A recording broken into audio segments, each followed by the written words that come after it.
Ang mabuting balita ng Panginoon ayon kay San Marcos, chapter 12, verse 18 to 27.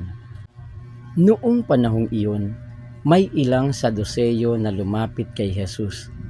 Ang Saduseyo ay naninindigan na hindi muling bubuhayin ang mga patay. Guro, anila, naglagda po si Moises ng ganitong batas para sa amin.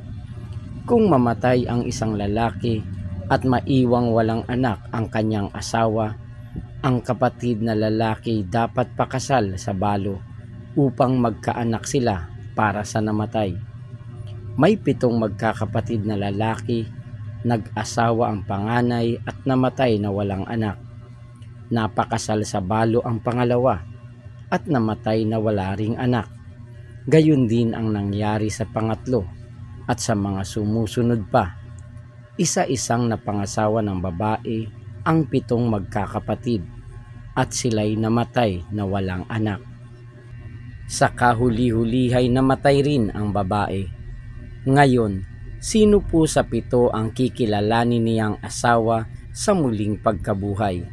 Yamang napangasawa niya silang lahat. Sumagot si Jesus, "Maling-mali kayo.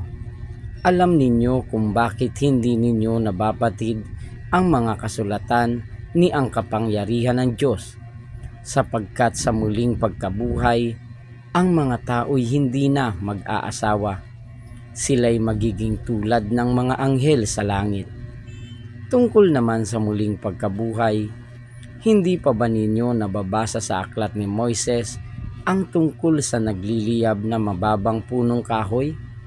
Ganito ang nasusulat na sinabi ng Diyos kay Moises, 'Ako ang Diyos ni Abraham, ang Diyos ni Isaac, at ang Diyos ni Jacob.'